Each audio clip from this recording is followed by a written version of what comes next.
Hi there, everybody. I'm here to continue our learning for pre-calculus honors on lesson 12.4, solving trig equations. This is Mrs. Kirk, and thanks for following along and trying the best that you can. So this is a 12.4 worksheet that you have. It's the back of our 12.3 worksheet. We did this last time we saw each other, and this was right before we took our quiz on solving trig inverse equations, or I'm sorry, graphing trig inverses. So if you don't have this worksheet, just do the best you can and pause the video and just copy down what you can. So this is our 12.4 sheet. On the very top, we've got this nice trig table and a space for our unit circle. So you're supposed to be able to fill these things out pretty quickly on homeworks and on notes. So go ahead and do that. We've got one here started. So I filled in my trig table here. Going straight across in radians, we got pi over 6, pi over 4, pi over 3. Sine going straight across goes 1, 2, 3, and cosine is 3, 2, 1, all over 2. And tangent is radical 3 over 3, 1, and then radical 3. Over here, I'm going to go ahead and draw myself a picture of a unit circle. So a unit circle, if you recall, is just a circle with a radius of 1, and the center is at the origin. So I'm going to go ahead and draw my circle here. Along the outside of the circle, I'm going to go ahead and put my coordinates. This is the coordinate 1, 0. This is 0, 1, negative 1, 0, and 0, negative 1. I'm going to put my radian measures going across as well. This is 0 radians. This is pi over 2 radians, pi, and 3 pi over 2. And we're also going to utilize the SRQ strategy. SRQ. S stands for sine, so what's sine, plus or minus? R stands for the reference angle. And if you recall, the reference angle is always an acute angle. And Q stands for quadrant. What quadrant will this be located in? And I'm just going to say an asterisk for all of my 4 questions here. Draw a picture for each of these things. And I'm going to write that down too. Draw a picture for each of these.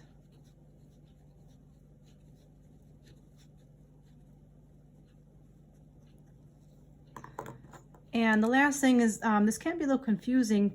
This is different than the inverse functions. These do not have a restricted domain. These do not have a restricted domain. If you recall on the previous lesson on 12.3, we had all these specifications here on where sine inverse and cosecant inverse were restricted to quadrants 1 and 4. That only was true because we had the inverse notation. All the questions that we're presented with today just have the standard sine theta, cos theta, secant theta. There's no inverses here, so that's how I know it's not the restricted domain. Okay, so let's give this a try. I'm going to go ahead and start question number 1. And just want to draw to your attention here, it does say solve over the interval from 0 to 2 pi. 2 pi is not included. So this is a normal trig equation here. I believe you've seen these in the past.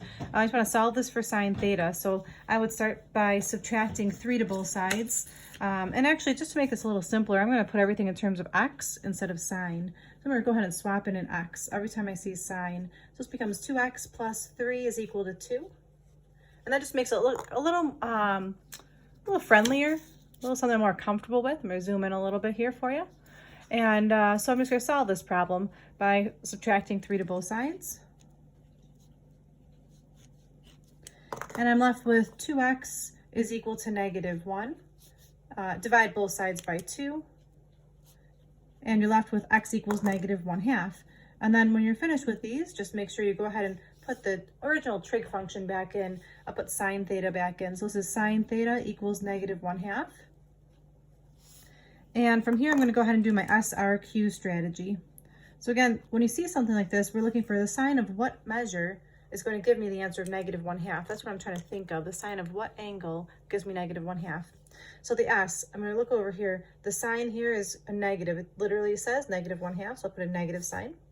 The reference angle, so I want to know the sine of what angle is 1/2. Well, now I'm going to go way back up here to my chart. I'm looking for where sine is a half. Sine a half, that reference angle is pi over 6. See, there's 1/2, so pi over 6 is my reference angle. So for r, I'm going to put in pi over 6.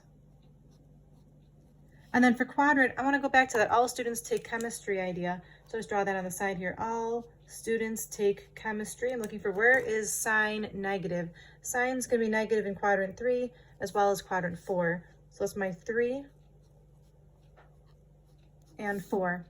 So to finish this off, I'm going to go ahead and draw a picture of the reference angle, pi over 6, but I'm going to draw that in quadrant 3. So I'm going to draw an angle in quadrant 3. Here's my reference angle of pi over 6. So to find my answer for theta, it's starting from the x-axis all the way around. So I'm looking from the x-axis to this terminal side, how many radians that went. Well, I know from the x-axis to this x-axis here is pi, so I'm going to add another pi over 6. So pi plus pi over 6. That's really saying 6 pi over 6 plus 1 pi over 6. So that's 7 pi over 6. That's one answer.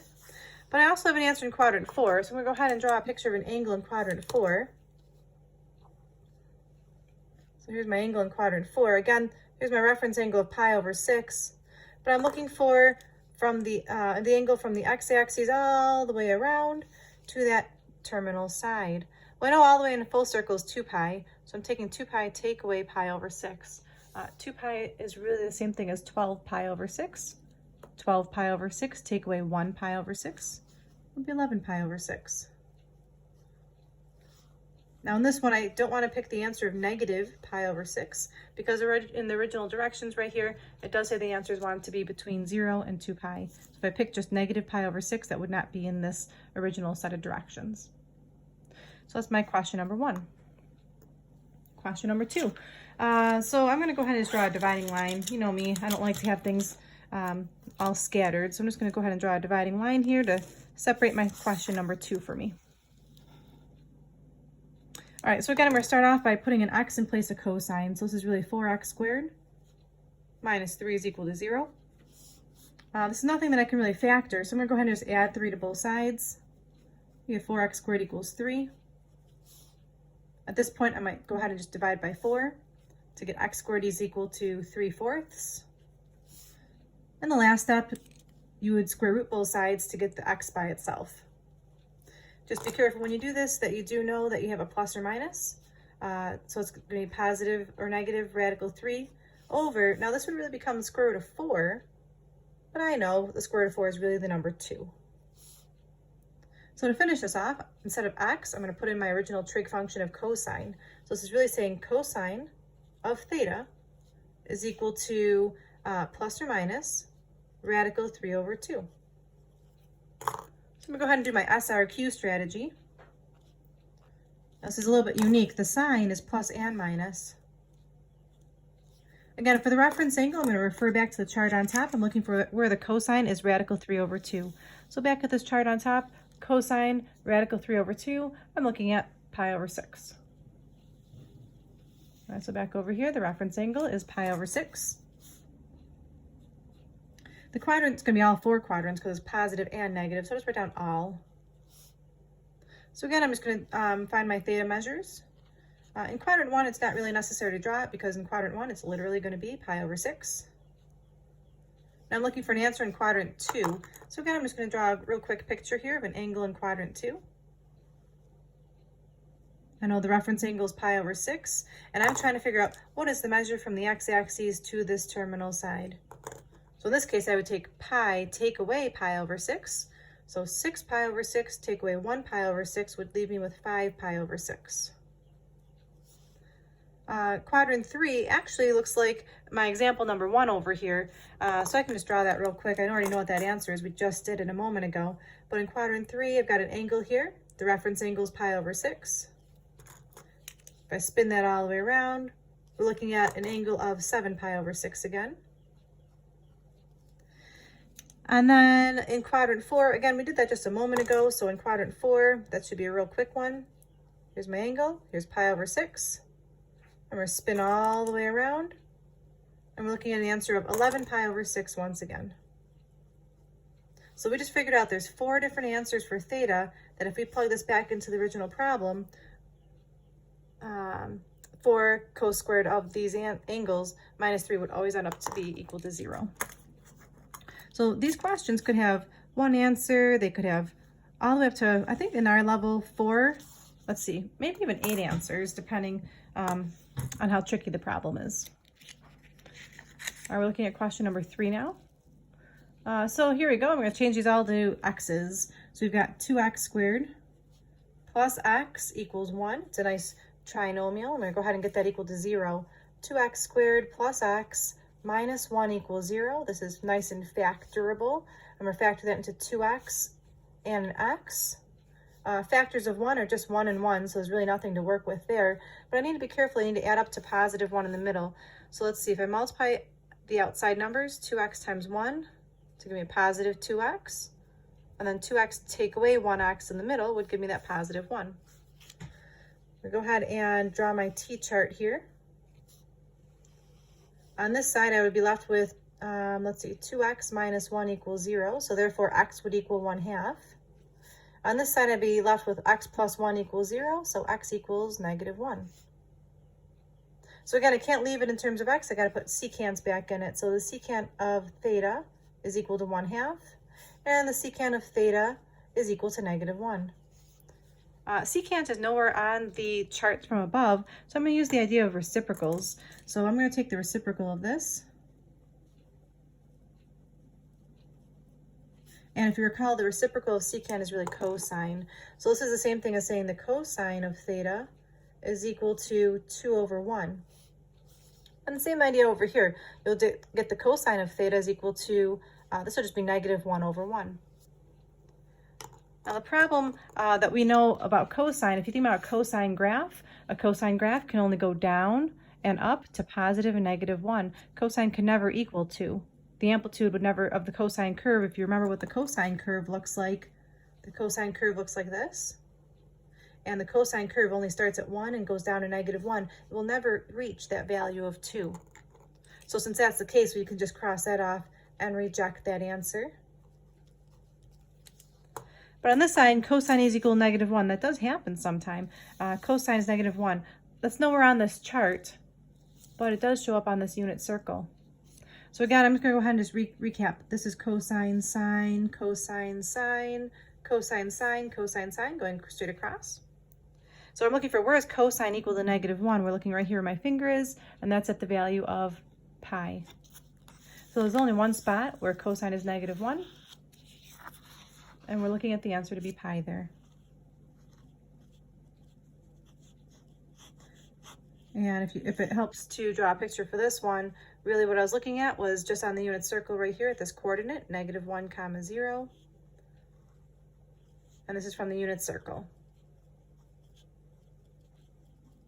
All right, so far you guys are doing a great job. Again, if you feel like I'm moving too fast, I'm trying to keep this kind of brief, pause the video at any point or rewind to try to find out some details you may have missed. All right, last question for today is this question number 4. This one's a little tricky because I see there's a sine and a cosine in the problem. So the first thing you want to do is let's change it all to be the same trig function. If I see cosine squared, that's going back to the identity. Earlier on, I introduced you to some identities, and the identity we're going to use here is the one that says cos squared theta plus sine squared theta is equal to 1. Well, if I were to manipulate this, I could move that sine squared over, and in that process, I'm isolating the cosine. Whoops. I'm talking and writing at the same time, so of course I just made a mistake. We got cos squared theta is really the same thing as 1 minus sine squared theta. And again, I'm just showing this side step right here because these are our notes, but if you don't need that as your side step, you can just do that in your head. That's perfectly fine. So I'm going to go ahead and take this 1 minus sine squared theta, and I'm going to plug that back in here in place of the cos squared theta. See, it says cos squared theta is equal to this. So I'm going to sub that in. So this is really 1 minus sine squared theta is equal to 2 sine theta plus 2. And now they're all the same trig function. I've got sine everywhere. Go ahead and zoom that in again. So we're looking at just sine. So just like the other questions, I'm going to go ahead and put x in place of the sine. So it's 1 minus x squared is equal to 2x plus 2. Again, I see that there's a quadratic here, so I'm going to go ahead and get this equal to 0. I'm going to add this to the right-hand side this time to get rid of that negative. So I move everything to the right-hand side. I get 0 equals x squared plus 2x plus 1. This factors quite nicely into x plus 1 times x plus 1. And make my t-charts. So I get x equals -1 on either side. They're the same answer. And again, just like before, you guys got the hang of this already. Put in sign in place of the x. And wait a second, sign is -1. That's triggering my mind. That's going to be right from that unit circle again. So I'm not going to use that table on top. I'm just going to go ahead and try to remember what that unit circle looks like. And I'm looking for where is sign equal to -1. Well, sign is really the y value. So at this point down here, 0, -1, that would be 3 pi over 2. And you don't need to do this on both sides, but I'm just going to show it to you. It's exactly the same on either side because it says sine theta equals -1. So my answer here is theta equals 3 pi over 2. So this is an example of a question with only one solution. So it's kind of interesting. In the notes today, we found a question with one solution. There was a question with 2 solutions, a question with 4 solutions, a question with a reject. So there's lots of interesting things happening here with these quadratics. It's really cool stuff. Just a nice little intro into solving trig equations. They will become more challenging in the future. When you're done with this video and you've got your notes copied and would like some problem examples to practice, I would like to encourage you to look at our textbook here and try this homework out. Again, I'm not going to be collecting this, but we can go over it and you can ask questions at any point. This is homework 12-5, page 4878, numbers 17, 21, 25, 59, 63, 71, 75, and the answers are on AN 55. I hope this video turned out okay. 17 minutes. I tried my best. Thanks, everybody. I miss you all, and we'll see you soon.